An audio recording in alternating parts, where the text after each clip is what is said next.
Boa tarde, gente. Estou muito feliz de estar aqui. Quero agradecer ao pessoal, né, que está organizando esse curso da Federal do Recôncavo, a Larissa e a Tainá, especificamente, que fizeram contato comigo, que são das ligas, né, lá do FRB. E a ideia hoje é falar um pouquinho sobre esse tema, né, que é minha área de atuação. Eu trabalho no Hospital X Maltês, que é o Hospital Oncológico daqui de Salvador, referência em oncologia, já há muitos anos. E a ideia é que eu fale um pouco sobre a psico-oncologia, mas também desse atravessamento, né, da pandemia no tratamento aos pacientes oncológicos, né? E aí, como vocês podem ver, eu trago aí essa imagem, né, a imagem de um furacão com uma borboleta. Eu achei curioso encontrar essa imagem no Google, porque os pacientes, quando recebem um diagnóstico de câncer, usam muito essas metáforas, né, sísmicas. Então, é como se fosse um furacão que tivesse passado pela vida, um maremoto. A ideia é algo que passa e que deixa tudo fora de lugar, né? Então, a gente escuta muito essa metáfora, né? E também a borboleta, que é uma outra metáfora que se usa, que é o símbolo da transformação. Então, apesar da doença trazer tantos sentidos e significados difíceis, muitos pacientes também conseguem dar um significado de transformação, né? Então, achei curioso encontrar essa imagem englobando as duas coisas. Vocês vão perceber que durante a aula eu trago algumas imagens de filmes. Quem me conhece sabe que eu gosto muito da linguagem do cinema, a linguagem fílmica, né? Porque são filmes que representam também esses momentos aí da oncologia, né? Filmes mais voltados para o tema da oncologia. E aí eu digo para vocês na hora.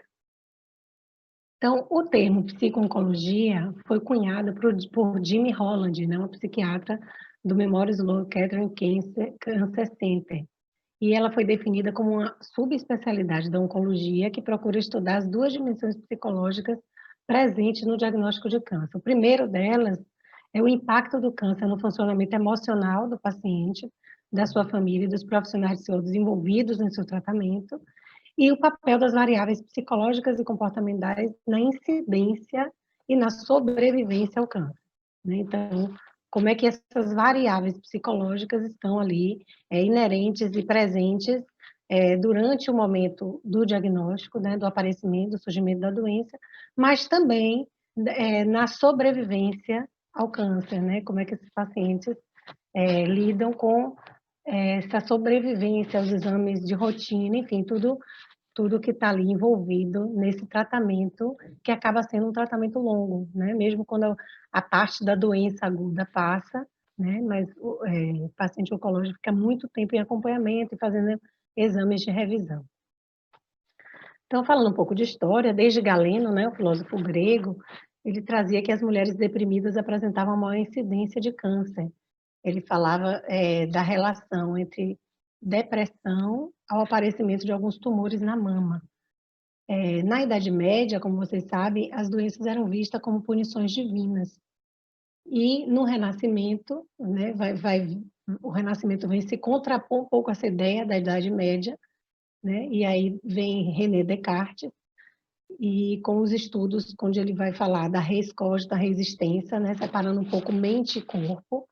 E aí se sai um pouco nesse momento do Renascimento essa ideia mística de que as doenças eram punições ou castigos divinos, porque o corpo começa a ser dissecado, analisado e observado o que acontece dentro dele, né? O primeiro passo para essa metodologia mais científica.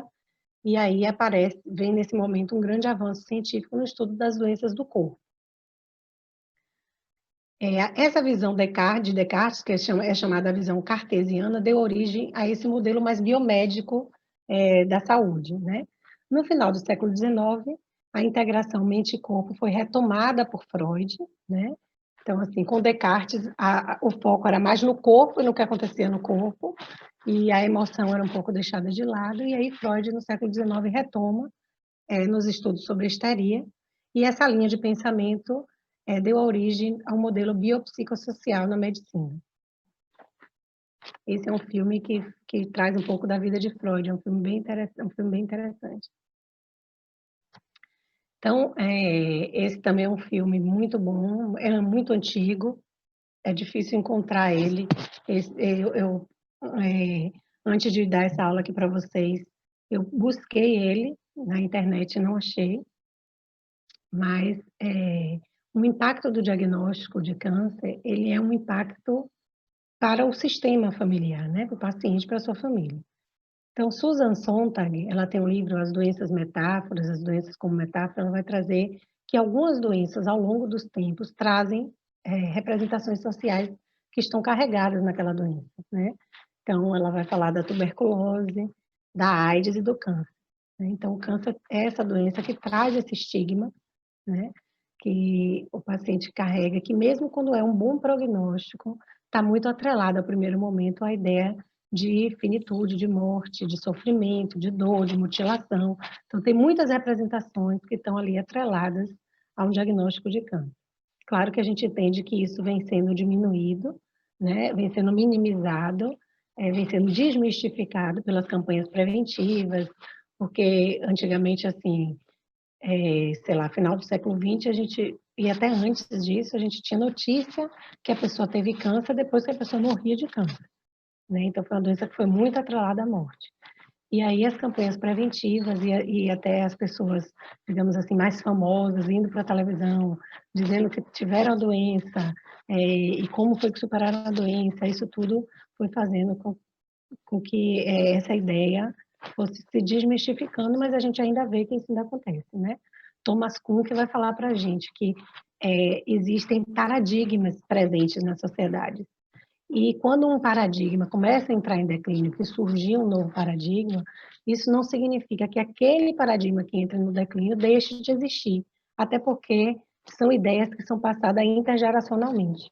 Então, a gente encontra pessoas que têm muito fortemente atrelado o câncer à morte, que não falam a palavra câncer, falam CA, que quando falam cospe no chão. Então, a gente vê um pouco isso lá no hospital que eu trabalho, né? Então, tem essa questão do estigma e tem a questão do impacto no próprio enfrentamento da doença.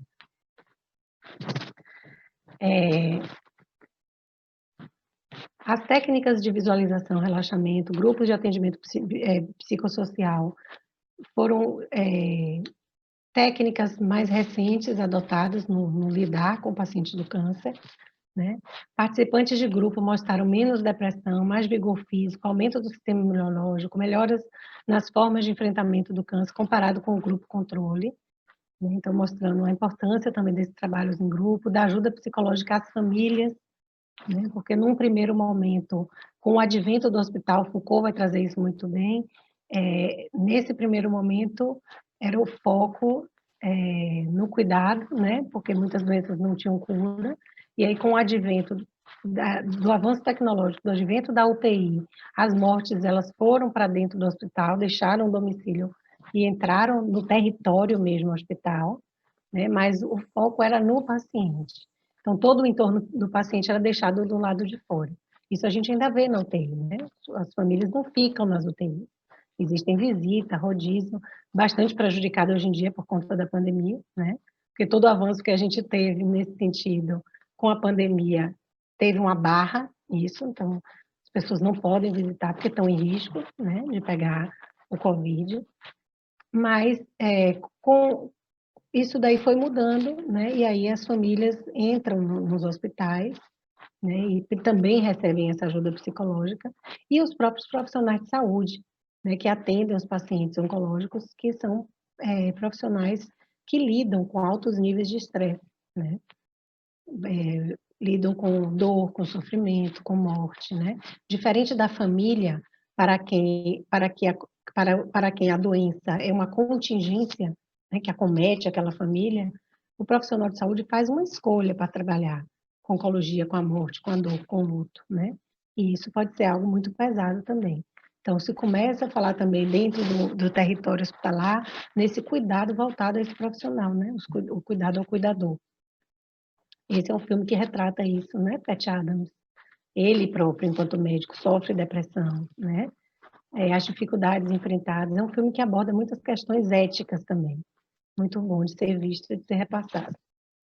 Então, se o diagnóstico do câncer já é algo difícil por conta do estigma e de tudo isso que eu já falei, um prognóstico de um câncer, né? O prognóstico do câncer, principalmente quando é um prognóstico mais reservado, e aí esse filme, o It, vai falar isso com Emma Thompson, né? Traz ainda desafios ainda maiores, né? Então, o prognóstico do câncer é um dos pontos mais críticos e desafiadores para os oncologistas. Os mesmos tratamentos não surtem os mesmos efeitos em pacientes com os mesmos diagnósticos e prognósticos, e atravessando a mesma fase da doença. E o trabalho psicoterápico de Simonton teve início a partir dessa constatação. Então, ele constatou isso, né, de que pacientes partiam de um mesmo ponto, mas tinham evoluções diferentes. E aí ele se inquieta, como toda mente de pesquisador, né, para identificar o que acontece nesse caminho aí. Por que prognósticos parecidos têm resultados diferentes, né? E aí, ele é um médico cardiologista, é casado com uma psicóloga, por isso que o livro é Simonton e Simonton. E no contato com pacientes sobreviventes, ele vê que a maioria desses pacientes tinha uma motivação para viver. E aí ele escreve um livro que chama Com a Vida de Novo, relatando um pouco dessa experiência. O que Simonton faz, né? Ele faz um trabalho de visualização criativa com esses pacientes. Então, ele pega esses pacientes, pede para o paciente visualizar o sistema, o câncer, e pede para o paciente visualizar o sistema imunológico enfrentando esse câncer. E depois ele pede para o paciente, depois da visualização, fazer esse desenho, desenhar como é que era o câncer, como é que era o sistema imunológico na sua visualização. E aí ele percebe que tem paciente, por exemplo, que desenha o câncer enorme, como se fosse assim, uma mandala grande, e quando vai desenhar o sistema imunológico, desenha uns pontinhos pequenininhos. E ele vai trabalhando em cima dessa visualização, de fortalecer esse sistema imunológico na visualização, né? E para ele isso teria um efeito, né? A gente não tem esse resultado tão concreto da pesquisa de Simonton, mas esse é um resultado que ele chega, né? De que os pacientes sobreviventes que sobrevivem mais tempo têm essa motivação para viver. Esse filme eu acho interessante trazer para vocês, porque traz também algo que a gente está vendo agora na pandemia, né, com essa quantidade de profissionais de saúde acometidos, que é quando o profissional se torna o paciente, né? Então, essa aí é a história de um médico daqueles bem tradicionais, cirurgião, que tem um diagnóstico de um câncer de cabeça e pescoço. E aí, quando ele se vê desse outro lado, como é que muda a forma dele também de lidar com os próprios pacientes, né? Então, o diagnóstico de câncer tem usualmente um efeito devastador. Ele ainda traz a ideia de morte, embora atualmente ocorram muitos casos de cura. Traz o medo de mutilações e desfiguramento, dos tratamentos dolorosos, das muitas perdas provocadas pela doença. Após o diagnóstico, há o medo constante de uma recidiva, né? Então, isso é uma coisa que a gente vê na prática, né? Eu brinco assim, tem pacientes que, logo depois que terminam a quimio, a rádio, param de vir para o acompanhamento psicológico, por exemplo, né, lá no hospital. E aí, quando está perto de fazer o exame de revisão, que é de 3 em 3 meses, ou de 6 em 6 meses, ou de ano em ano, a depender do caso, eles voltam a procurar, né? Então, esse medo, esse fantasma da recidiva, ela fica muito forte, e aí a pessoa volta a ter insônia, volta a ter alguns sintomas, e voltam a querer fazer novamente um acompanhamento psicológico.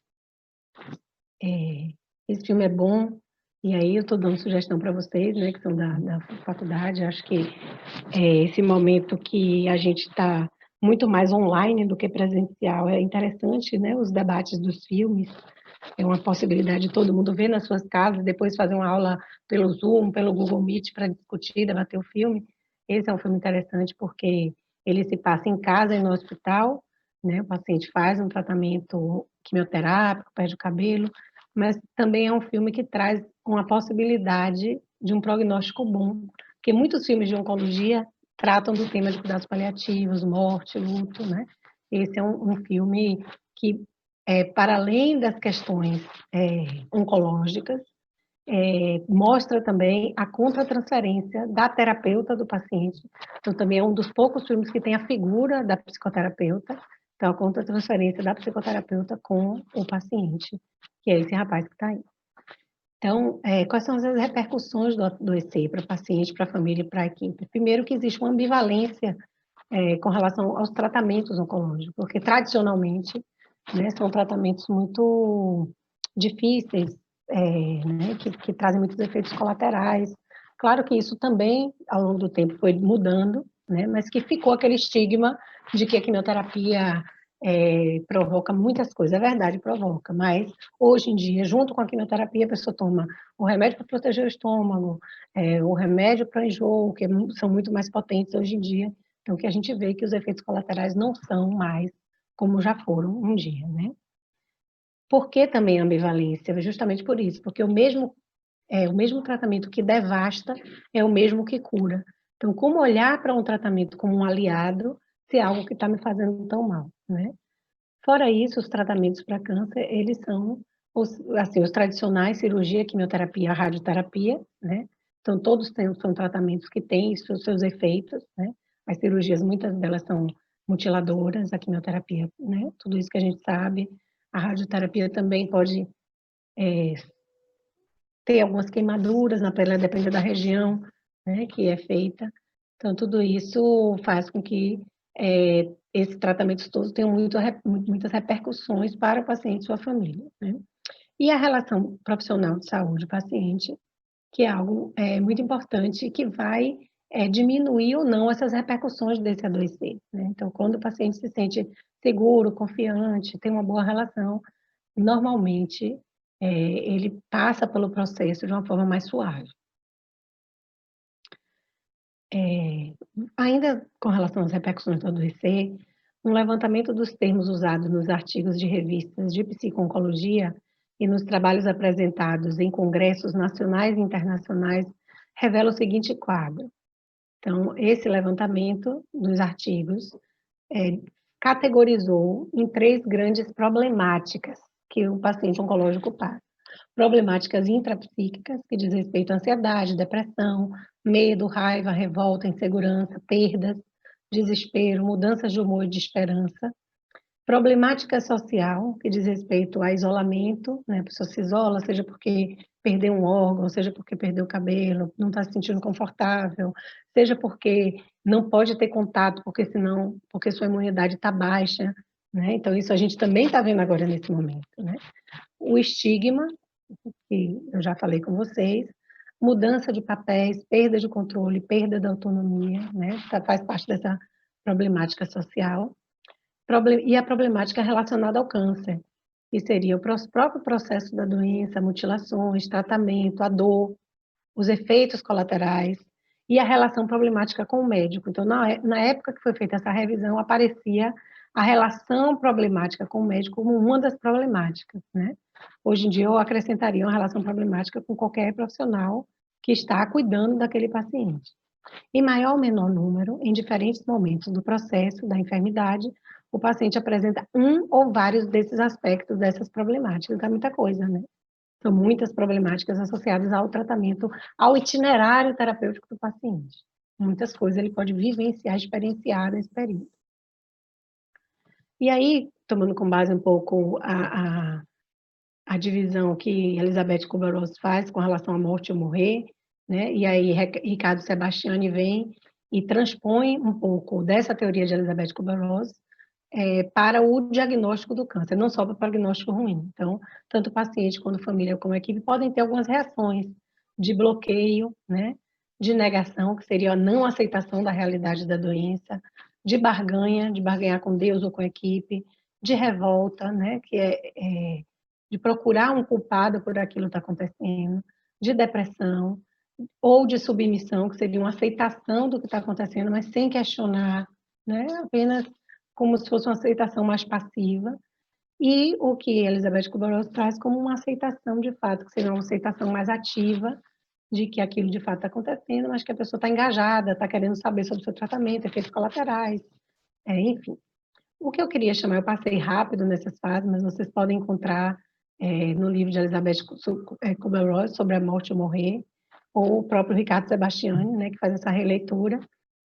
E eu queria chamar a atenção para a revolta, né, porque quando a gente está no âmbito hospitalar, a revolta é algo que aflige muito os profissionais de saúde, né? Chamar a atenção assim, de que aquela família, aquele paciente está com raiva, não da nutricionista, porque trouxe a comida tal, não da enfermeira, porque veio na hora errada e acabou acordando o paciente, A raiva, muitas vezes, na maioria das vezes, é porque a pessoa não está realmente aceitando aquilo que está acontecendo com o seu paciente, ou o próprio paciente, né, está com raiva daquilo que está acontecendo com ele naquele momento de vida.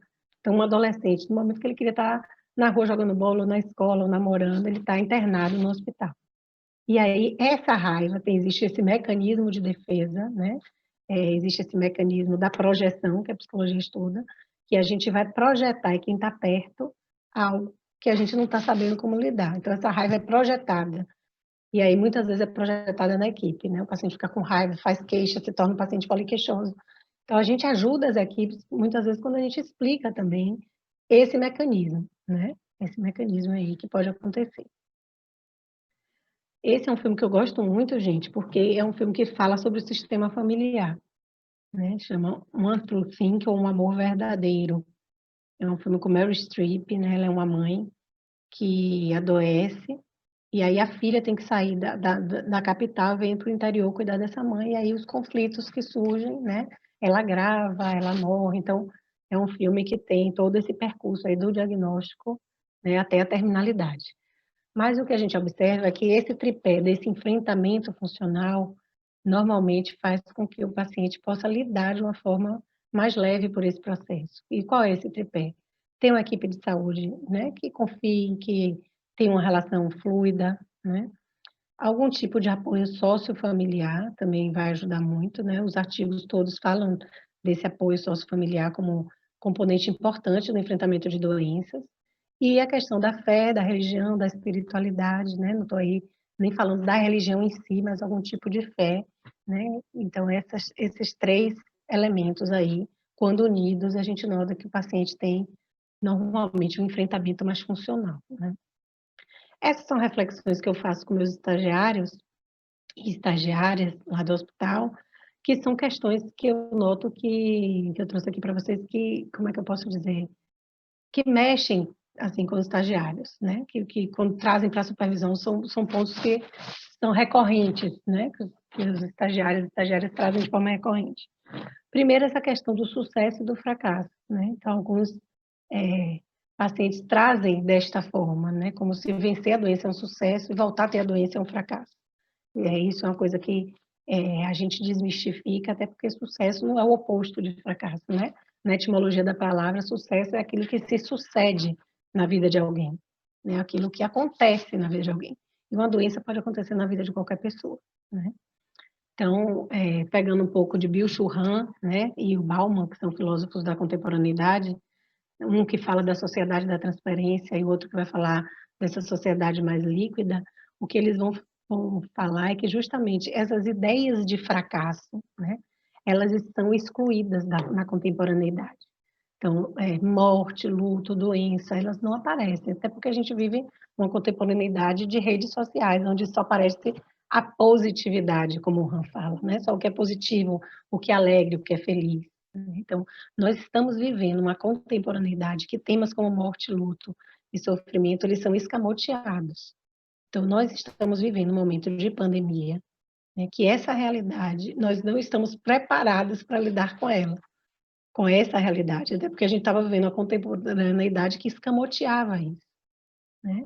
E agora o que a gente ouve dia após dia é número de mortos, contagem de mortos, cada um de nós tem uma história de alguém, né, que adoeceu, um mais levemente, outro mais gravemente, mas é o medo da morte no ar, né, e uma sociedade extremamente enlutada, né?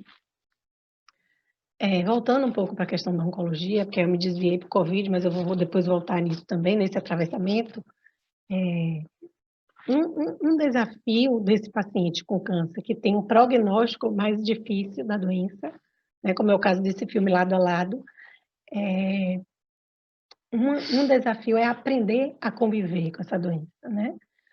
Porque às vezes eu escuto assim do paciente, não, é como se eu estivesse dentro de um parêntese, né? Abre o parêntese, aí eu vou fazer tratamento, né? Aí eu vou fechar o parêntese e voltar à minha vida ao normal. Só que a pessoa que está em cuidados paliativos, que tem um prognóstico mais reservado, esse parêntese não vai ser fechado. A doença não vai se resolver para ela retomar. A vida já é essa vida, né? Então, aprender a conviver com a doença, com as suas vicissitudes, especificidades, é algo, né, importante. Um ponto também muito trazido que angustia, né, as estagiárias que eu dou supervisão tem a ver com cuidados paliativos e a terminalidade, né, o manejo disso com a família, que assim, o paciente que está na fase curativa da doença, muitas vezes, num primeiro momento, ele vem com a família toda, porque não sabe direito como é a químio, mas aí depois a gente vê que o paciente vai ganhando confiança no tratamento e em alguns momentos ele vai até sozinho para uma revisão, no momento do agravamento da doença, normalmente tem família perto, né? Então, é o tempo com o paciente, é o tempo com a família. Então, fazer cuidados paliativos não dá certo numa consulta de 5 minutos que você não levanta o olho do papel, né? Fazer cuidados paliativos tem a ver com diálogo, até porque não tem nada tecnológico, de tecnologia dura, que vá dar conta daquilo ali, né? O que dá conta daquilo ali é justamente a tecnologia leve, que diz respeito à humanização, diálogo, né? Um outro elemento que eu noto que é difícil também no manejo, né, dessas estagiárias, eu estou falando das estagiárias porque durante muitos anos no Maltese eu fui supervisora de estágio, né, que são os pacientes não contactantes, então aquele paciente que está na UTI, entubado, sedado, né, ou aquele paciente de cabeça e pescoço que não fala, né, então como trabalhar com essa presença, né, silenciosa, que muitas vezes o que a gente vai poder fazer para o paciente é trabalhar na qualidade da nossa presença, é estar presente junto com ele, porque a fala ela não vai aparecer, certo? E isso é uma coisa que a gente leva treino, leva tempo, porque se você está na frente de alguém, mas sua cabeça está lá pensando, quando eu sair daqui, vou passar no banco, pagar tal conta, ou vou estar... Você já abandonou o outro. Então, é um exercício, de fato, a gente poder estar presente junto ao outro, né? Quando é um paciente que você já tem vínculo, é mais fácil. Mas muitas vezes você vai começar a atender um paciente já na situação em que ele não está contactando, né? E aí vale contato com a família, né, para poder ajudar a mediar e outras possibilidades. E a relação com a equipe, que sempre também é muito desafiadora, né? E aí trazendo de novo a questão da tecnologia leve, né? Trago Gadamer, que é o filósofo da hermenêutica, né? Ela tem a hermenêutica gadameriana e o que Gadamer vai defender é o diálogo como promotor da humanização, principalmente nos quadros graves, onde o foco não está no êxito técnico, mas sim, né, no sucesso prático, que não tem mais um êxito técnico que se espera, mas o sucesso prático do dia a dia, né, de poder o paciente acordar sem dor, de poder ter um manejo adequado do alívio dos sintomas, né, e da própria comunicação familiar com a equipe e com o paciente.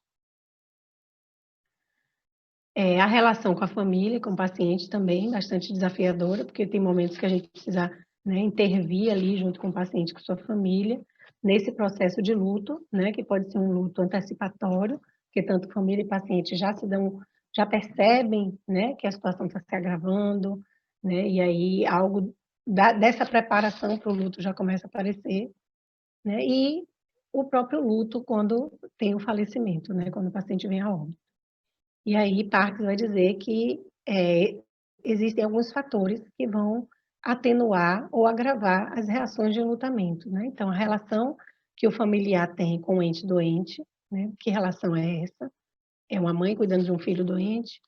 É uma neta cuidando de uma avó de 90 anos de idade? Então isso vai mudando, né.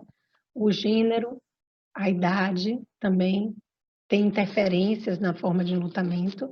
A gente sabe que ao gênero feminino é possibilitado uma expressão maior na nossa cultura, né? O masculino não. Inclusive, isso está inclusive em lei, né?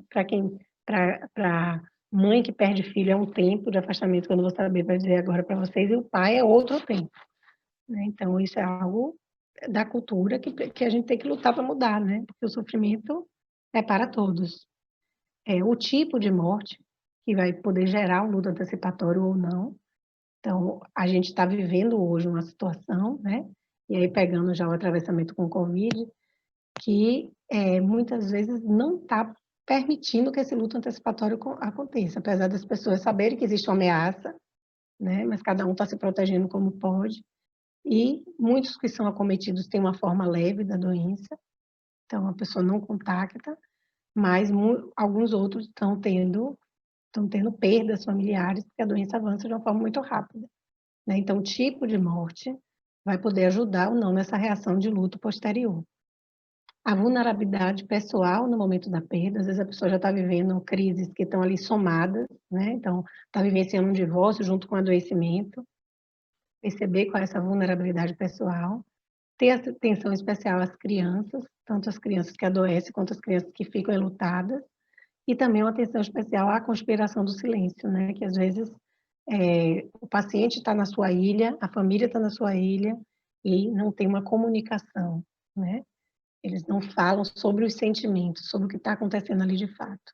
Então, tem um elefante branco na sala, que é a doença, mas a família lida como se nada tivesse acontecendo. E aí, às vezes, a intervenção que se pode ter do psicólogo diz respeito a ajudar nessa comunicação também. Então, já comecei a falar um pouco, né, do luto. Então, nessa realidade que a gente está vivendo, do Covid, a gente está vivendo um período de muitos, né, de muito luto, de muito enlutamento. O luto está no ar, como eu costumo falar, né? Com relação à oncologia especificamente, o que eu tenho percebido, né, tanto tendo contato com as residentes lá do hospital, né, o estágio foi suspenso, mas a residência continua em escala, em formas de escala. A gente tem uma R1, R2, né? Uma vai segunda e quarta, outra vai terça e quinta. A nossa própria escala do hospital também, durante os meses mais críticos, foram reduzidos, a gente fez parte da carga horária de teleatendimento e uma parte presencial para atender os internados. Agora a gente já voltou à escala normal. Então, do que eu tenho discutido com a minha equipe, o que eu percebo é que alguns pacientes, principalmente aqueles que já passaram pelo tratamento ativo, estão vivendo, como toda a população, muito medo, porque se sentem em grupo de risco, né, maior por terem tido um diagnóstico de câncer. Então, são pessoas que, esses dias eu falei para um paciente, em agosto, provavelmente a gente vai voltar ao ambulatório presencial. Ele falou, doutora, mas se você puder continuar me atendendo por telefone, eu vou preferir. Óbvio que ele vai preferir, né? É um paciente que só viria para o hospital para ter o atendimento psicológico, né? E aí a gente já pactou que alguns desses pacientes a gente vai continuar no teleatendimento, principalmente esses que só iriam para o hospital para ter. É diferente daquele paciente que está com diagnóstico ativo, de doença ativa, né? Que aí é o que eu coloquei aí, eles são pessoas que elas já se sentem no grupo de risco, independente da pandemia. Elas sentem que se ela não tratar, elas podem morrer, porque a doença vai avançar. Então, elas não querem ficar em casa, esperando a pandemia melhorar para voltar a fazer quimioterapia. Elas querem continuar fazendo seus ciclos de quimioterapia, né? Então, esses pacientes, o que que for marcado lá no hospital, eu tenho observado que eles estão aderindo, que eles continuam indo, a não ser que tenham alguma dificuldade que seja fora do desejo deles. Então, muitas vezes é um paciente que depende da ambulância do interior, que aí ele não consegue ambulância para vir, enfim, né? Existem também essas situações, mas que a gente vê que não é o normal de acontecer. Então, mas assim, independente de ser paciente oncológico ou não, o que a gente está vendo hoje é que a gente não tem um repertório anterior para lidar com isso que está acontecendo, né? Acho que nenhum ser vivente hoje na Terra tinha vivido uma pandemia, né? Isso já aconteceu em outros séculos, mas eu não sei se existe alguma pessoa, acho que não, né? Ninguém que tenha vivido. Então, a gente está vivendo uma situação inédita, né? Que tem um ineditismo, e nós, da psicologia, a gente está recorrendo a teorias que já existem, né? Que é a teoria da emergência de desastres, a teoria do transtorno do estresse pós-traumático, que a gente está vendo isso acontecer com algumas pessoas diagnosticadas que tiveram sintomas mais graves e melhoraram, né? A teoria do luto. Então, são teorias que a gente tem, né, assim, ajudado a gente a entender melhor o que é que está acontecendo com a população. Então, diferente do meu paciente oncológico, né, quando eu tenho um paciente oncológico, não que eu não possa ter um câncer, eu posso. Mas, de uma forma geral, o profissional, ele não está atravessado pela situação do adoecimento do paciente. Diferente da pandemia, que todos nós estamos atravessados. Então, às vezes, a gente está atendendo alguém que está referindo medo, né? Que está referindo apreensão, e a gente também está vivenciando esses mesmos sentimentos, né? Aí, na teoria da emergência e do desastre, a gente fala muito sobre o território, né? Então, quando tem um desastre, o profissional que vai ajudar aquela população, normalmente ele se desloca para aquele lugar, né? Então, teve sei lá, uma barragem, né, que caiu e matou um monte de gente em determinado lugar, Brumadinho. Aí, sei lá, uma psicóloga deslocada para atender aquelas famílias, ela se desloca para lá, para aquele lugar, né? É diferente agora, não tem deslocamento, porque as pessoas que podem ajudar, elas não podem se deslocar para o território. A gente vai poder ajudar, estando atravessado por isso que também nos atravessa, das nossas casas, né? O território agora é o território da casa, né? Então, o que eu tenho escutado muito, eu também faço parte de um grupo que está acolhendo, é um grupo de professoras da Baiana, que eu sou professora, que está acolhendo profissionais que estão na linha de frente do Covid, né?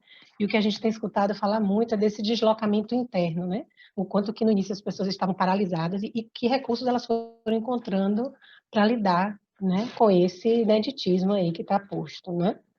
Então, uma outra coisa que aí independe de ser paciente oncológico ou não, é esse misto de sentimento, incluindo os mais contraditórios. Então, um dia, o que mais está à flor da pele é a empatia, né? Outro dia é a raiva, outro dia é o medo, a tristeza, a desolação. Então, esse caldeirão de sentimentos que está envolvido nesse vivenciar essa experiência da pandemia.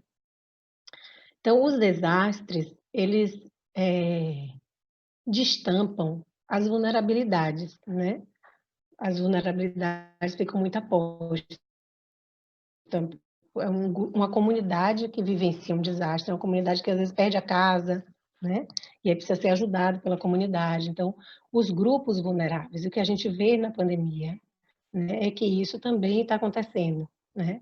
Eu estava lendo um artigo, agora eu já não me lembro, mas foi da Fiocruz, né, que estava falando que enquanto na Itália a morte por Covid tinha a ver com a idade, né, com a idade, com comorbidades, no Brasil tem a ver com CEP.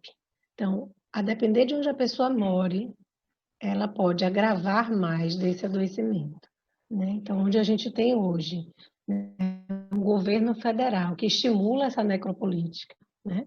Que acha que pessoas têm menos valor do que outras pessoas, né? A gente está vendo que pessoas pobres, os negros, os índios, os ribeirinhos estão morrendo.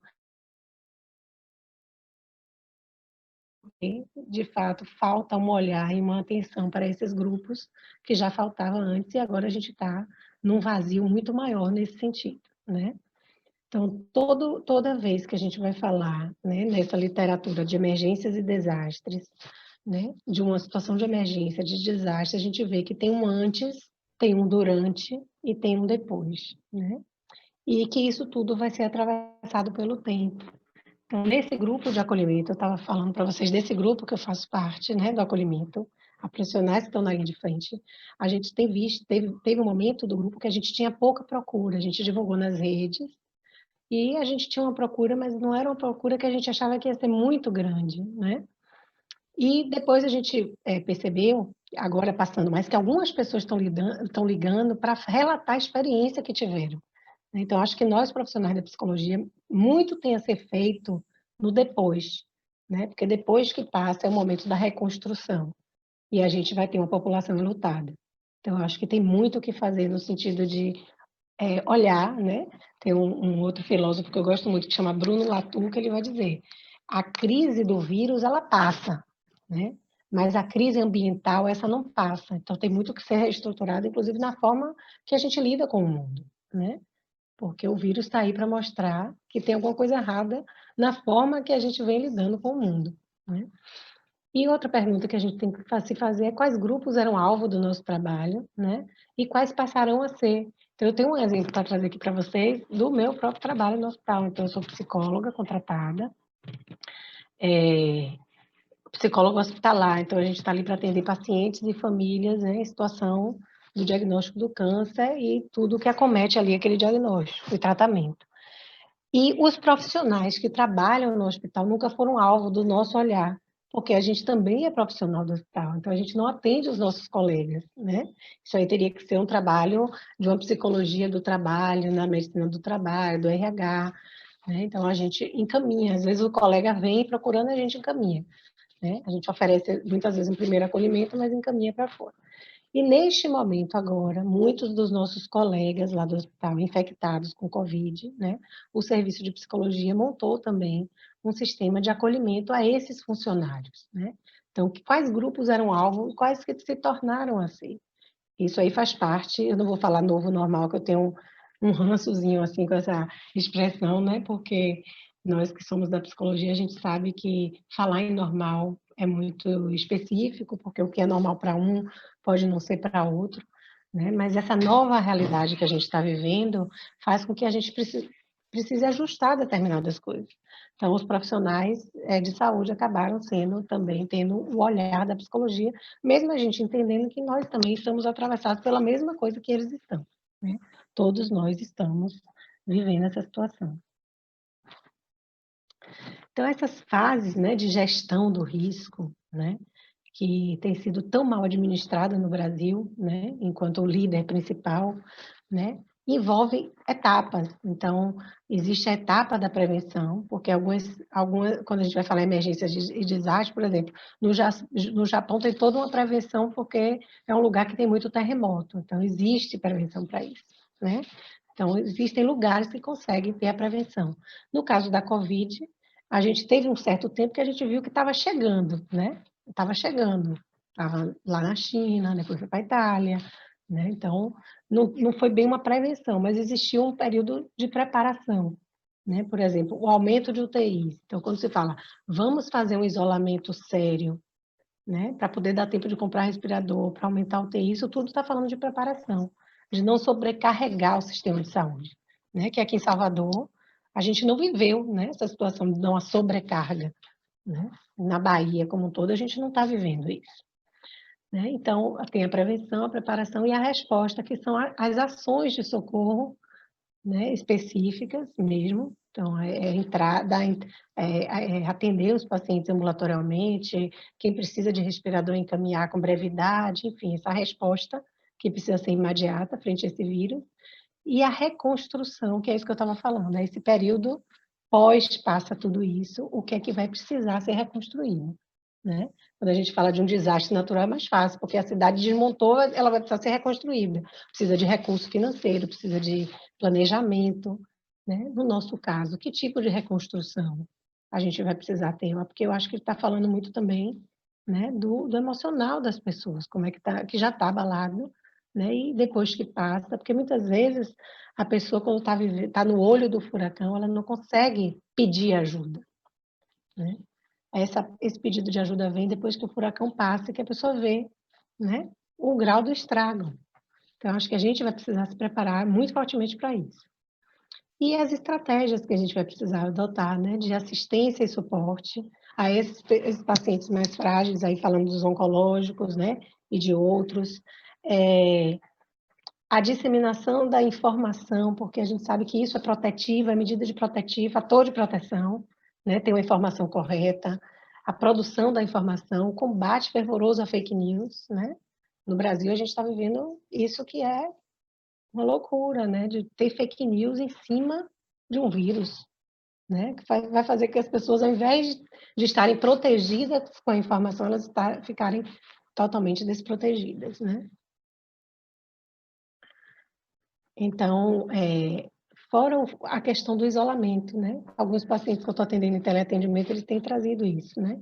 Principalmente esses pacientes mais ambulatoriais, eles já saíram do foco, assim, do atendimento, do tratamento ativo, não estão fazendo mais químio, mais rádio, já fez cirurgia, está nas revisões, aí estão inseguros porque a revisão era em julho, só que o ambulatório estava fechado, então foi remarcado para agosto, né? Mas tudo bem fazer, mas eles não querem também ir antes para o hospital, né? Eles sabem que no hospital teve muito caso de funcionário acometido, de pacientes também, né? O que a gente consegue é descobrir com brevidade, porque lá no hospital, tanto a CCIH como o Ministério do Trabalho trabalharam bem atuante, né? A psicologia se uniu nisso também, para fazer esse monitoramento desses funcionários acometidos. E hoje, quando tem um caso que é suspeito, ele vai para uma ala que é isolada, de apartamentos, espera o teste, quando confirma, a gente consegue, no mesmo dia, transferir para um hospital especializado. Então, lá no hospital não tem uma unidade COVID, né? Mas os pacientes que estão lá, eles podem ser acometidos por COVID, mas eles são rapidamente transferidos. Então, essa questão do isolamento, que vai dar medo, vai dar ansiedade, vai dar cansaço, né? As pessoas estão muito cansadas, né? De não verem seus parentes, de não poderem confraternizar, né? De não poderem, mas é a realidade que precisa ser imposta para o controle do vírus, já que não tem tratamento, já que não tem vacina, né? Familiares de pessoas que morreram, né? Precisa ser dado atenção a isso. E a gente está vendo como isso é doloroso lá no hospital, porque apesar da gente não ter unidade de Covid, as visitas foram suspensas. Então, muitas vezes os pacientes estão morrendo, quando estão em enfermaria, podem ficar com um acompanhante, mas não pode ter troca de visita. Se estão na UTI, não pode ter visita nem acompanhante. Então, o hospital providenciou tablets, tem sido feito videochamadas, mas essa questão dos corpos, né, da morte solitária, da não ritualização da morte, não podem ter rituais.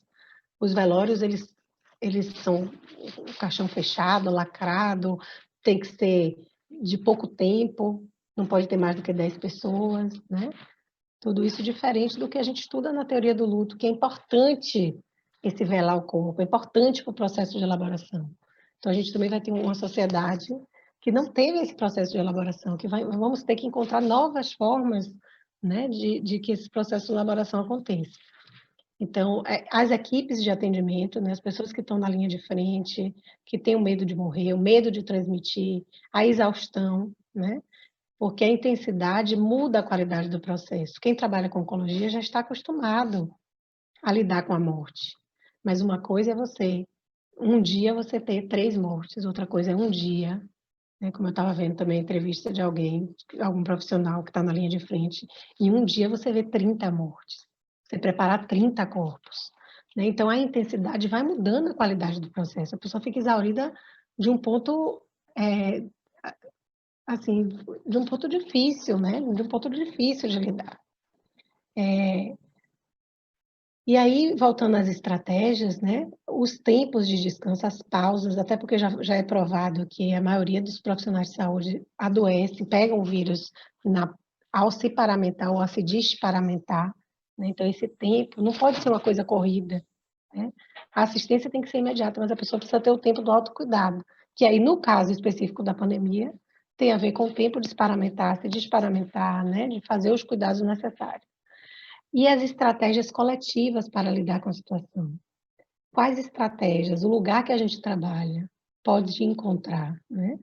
Eu estava ouvindo a aula de uma pessoa de Nova York e ela dizendo que tem um hospital na Inglaterra que eles tocam uma música dos Beatles toda vez que um paciente com Covid tem alta. Então, aquela equipe lida com isso dessa forma. Estou trazendo um exemplozinho, porque essas estratégias elas precisam vir coletivamente e fazer sentido para aquele grupo que trabalha num determinado lugar. Então, os pacientes vivem essa solidão, né? Lá no hospital a gente vê isso. Esses pacientes que estão suspeitos, que vão para a sala, são separados das suas famílias, a família não pode mais ficar, né? É feito videochamada, a gente encontra outros recursos, mas a gente sabe que não é a mesma coisa, né? Fora o medo, né? De que a pessoa morra sem poder ter tido a última despedida, sem poder ter visto a pessoa sem ser através de uma tela, enfim. A questão da não visita e a possibilidade de encontrar outros elementos para lidar com isso, né? Visuais, né? Esses dias uma familiar mandou fotos para o paciente que estava internado, mandou texto escrito, às vezes é um áudio, né, que é mandado para o celular, enfim. Né, são formas que a equipe e as famílias estão encontrando para administrar a situação, que não é uma situação idealizada, assim como não é uma situação melhor eu dar um curso online, né?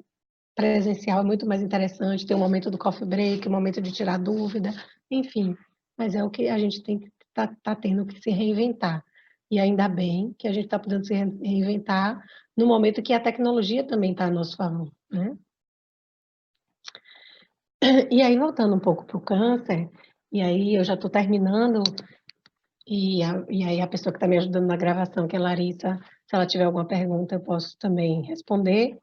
Mas voltando para esse manejo compreensivo do câncer, existem fatores que vão facilitar. E aí eu posso dizer que é com relação a qualquer doença, até para o próprio Covid, né? Que é proceder às correções de concepções errôneas e esclarecer os mitos que envolvem o tratamento, né? Porque uma pessoa cheia de mitos, ela pode até não aderir ao tratamento. Então é importante esclarecer essas concepções, né, que não batem com a realidade.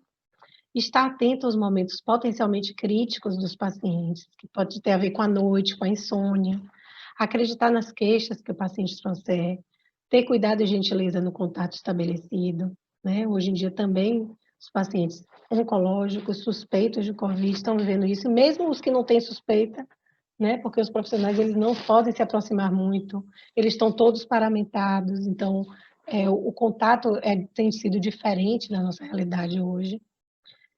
Mas nem por isso a gente precisa ser menos gentil, né? Acho que a gentileza é algo que precisa estar imperando mesmo. Observar se o paciente tem consciência do diagnóstico, do seu prognóstico, do paciente, da família, qual é a estrutura e dinâmica da personalidade ali envolvida, qual é a faixa etária, qual é o momento de vida que aquela pessoa está passando, né? Então, é uma pessoa que já cumpriu todas as etapas da vida e está num processo de envelhecimento, é um longevo, é uma criança que está doente, né? Então, observar esse manejo compreensivo aí. E outros fatores que facilitam, né, o apoio familiar social, já falei disso, o apoio profissional, a questão da espiritualidade, os recursos financeiros, os projetos de vida, a habilidade de focalizar em aspectos positivos, né? Então, tem pessoas que têm essa habilidade, tem outras que não. Tem pessoas que entram numa festa e conseguem ver toda a decoração linda. Tem gente que entra na festa e consegue ver o fio desencapado ali no cantinho da parede, né? Essas pessoas elas ficam presas à dificuldade de ver que as coisas estão melhorando. A questão da reabilitação, né? Porque para alguns pacientes oncológicos a reabilitação é muito dolorosa, leva tempo, né? Requer tempo. Então, a pessoa que tem um câncer de laringe, que perde a laringe, perde a voz, ela tem todo um tempo para reaprender a falar por meio da voz esofágica, é um trabalho com fonoaudiólogo. Então, estou dando um exemplozinho de uma infinidade de coisas que tem dentro do campo da oncologia. Siegel, em um artigo denominado O que os médicos devem saber, fala da importância de perguntar ao paciente o que ele está sentindo e ouvir a resposta. E se o paciente melhorar acima do esperado, aprender com a resposta. E que as doenças que ameaçam a vida, elas são necessariamente transformadoras. Então, a gente está vivendo, né, uma sociedade que pode estar em transformação, porque a gente está tendo as nossas vidas ameaçadas. As palavras de Siegel fornecem um ponto de apoio para as reflexões de todos aqueles que trabalham com paciente de câncer. É essencial compreender e dar suporte a essas transformações, bem como ouvir e aprender com o paciente, tendo sempre em mente que estamos cuidando de um ser humano e não apenas da doença que ele traz, né? Aqui eu trago para vocês esse livro, né, que é muito bom, sobre emergências, mas tem um capítulo que fala também sobre os desastres, na atenção psicológica a emergências e desastres. Aqui são sites, o portal Fiocruz, né, que tem aula sobre luto na pandemia, tem aula sobre emergências e desastres, muito boas aulas do portal Fiocruz. Tem esse site Covida, que foi feito já na pandemia. Tem o editorial do The Lancet, que sempre também está sendo trazidas novidades, o Observatório do ISC, né? Aí são para vocês pesquisarem. Livros sobre psico-oncologia, né? E eu acho que é isso.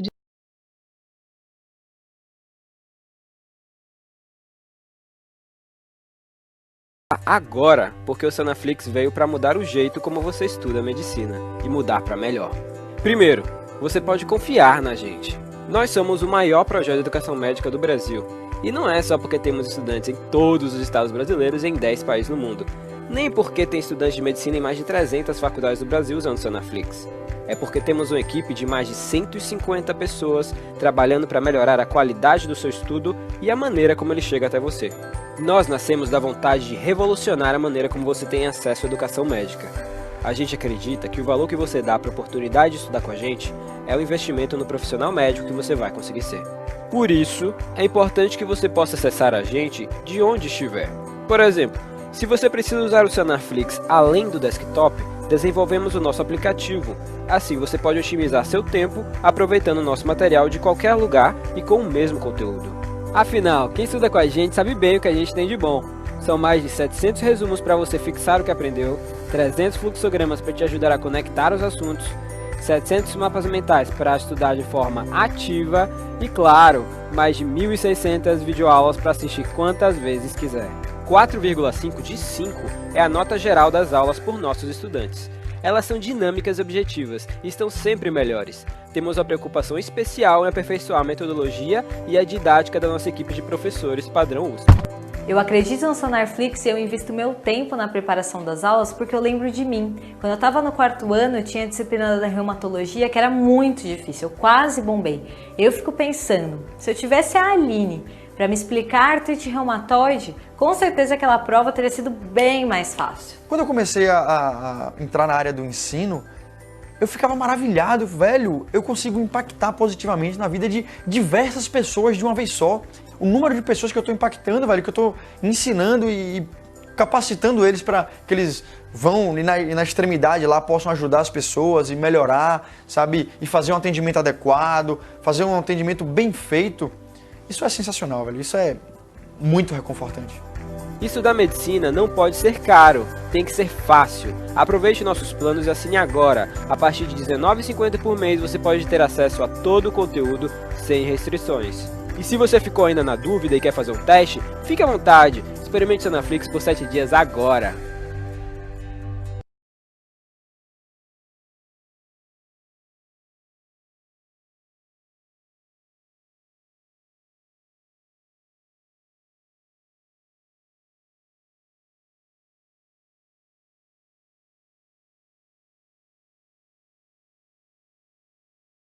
Olá, eu sou Vanessa Soares, sou nutricionista e desde 2013 faço parte da equipe multidisciplinar da Oncocenter, Centro de Oncologia e Hematologia de Santo Antônio de Jesus.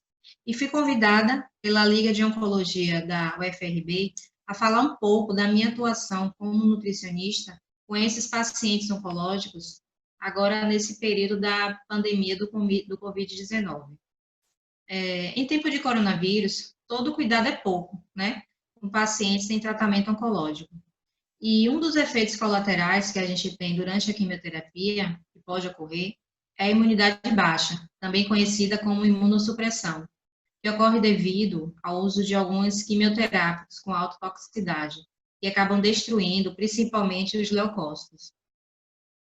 A destruição dessas células imunológicas afeta a resposta imune desses pacientes e pode gerar um quadro de neutropenia. Pacientes com neutropenia, querendo ou não, eles são mais propensos a infecções bacterianas. E pacientes com câncer que fazem a quimioterapia, eles são susceptíveis a ter uma neutropenia, levando a uma ação e imunossupressora de algumas medicações. E aí, o que é que cabe ao nutricionista, a gente, né, a estar orientando esses pacientes? A gente orienta muito ao cuidado com a higiene dos alimentos, com a higiene das mãos de quem vai preparar a comida e com a higiene dos utensílios que serão utilizados no preparo do alimento.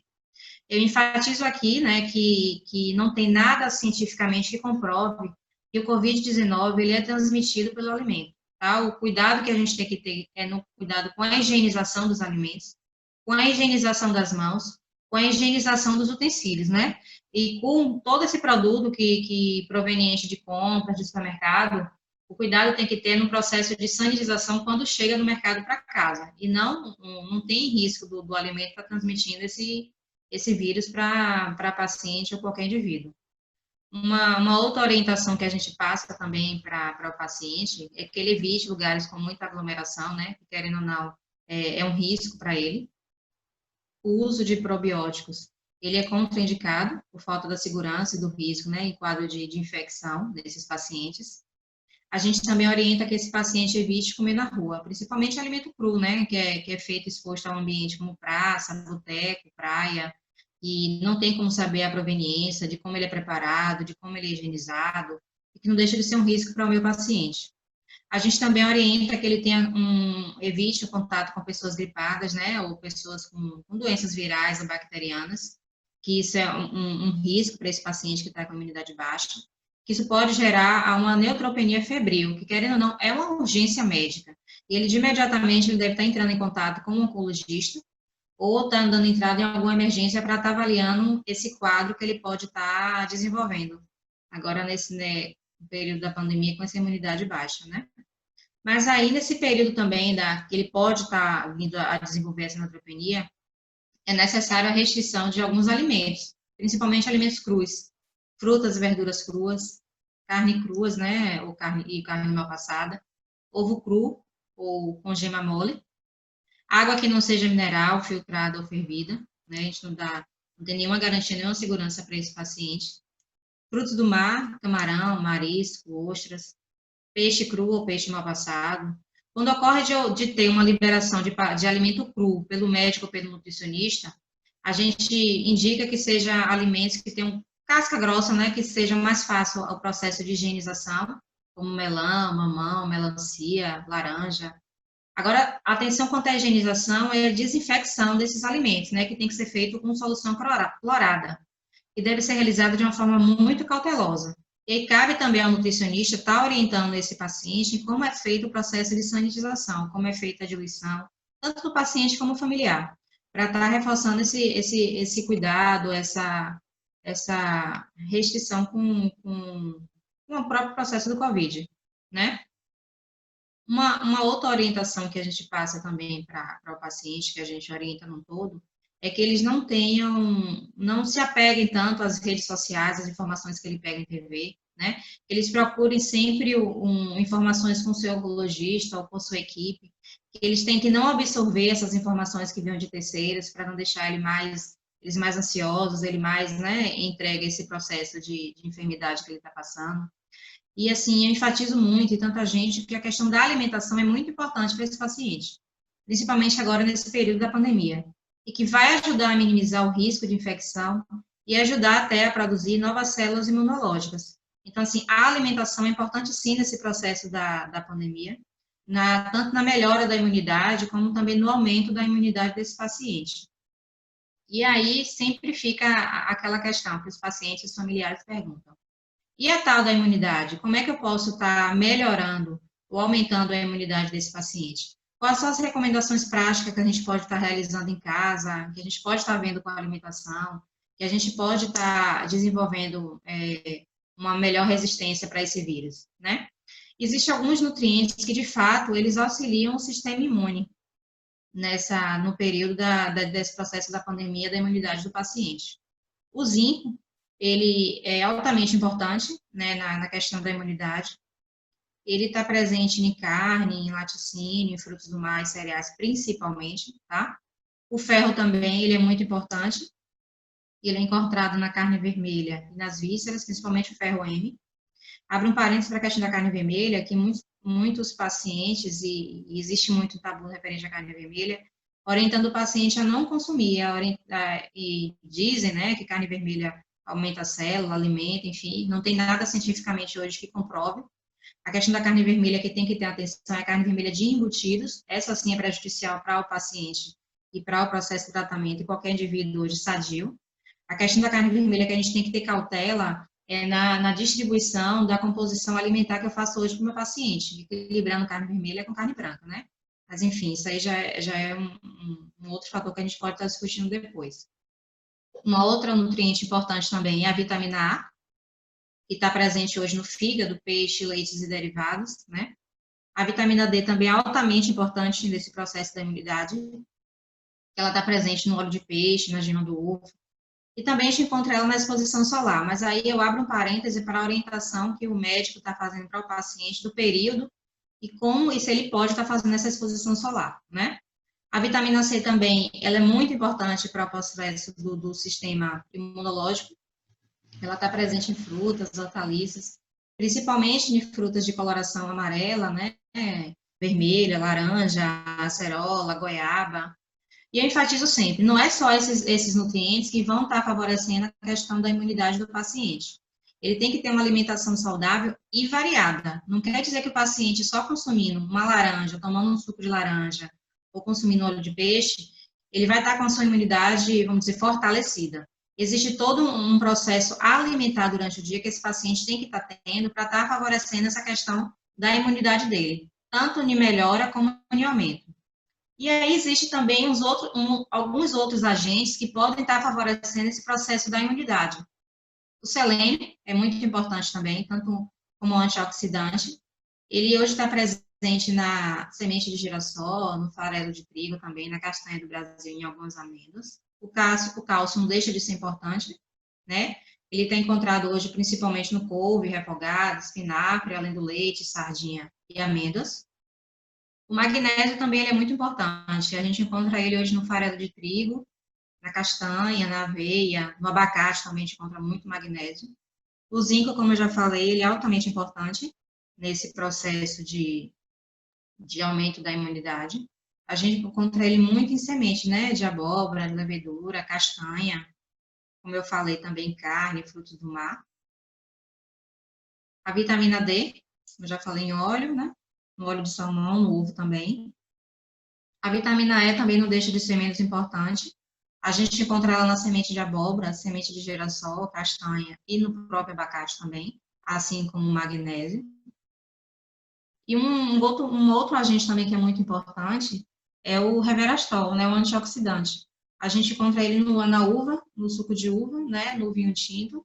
Esse vinho tinto eu abro um parênteses também para a gente estar avaliando a questão do teor alcoólico, para depois não estarem, né, achando que qualquer vinho hoje pode estar consumindo em altas dosagens.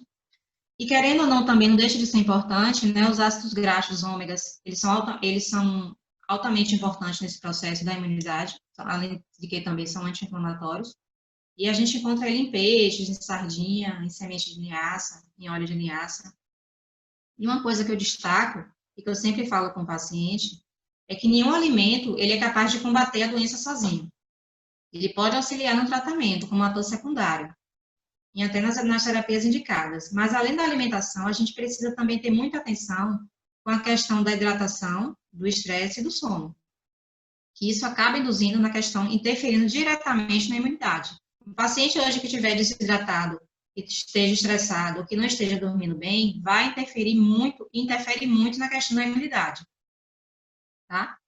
E uma coisa que eu falo, que assim, a gente da equipe, lá principalmente no call center, o paciente com câncer, ele não é só um paciente, ele é o amor de alguém.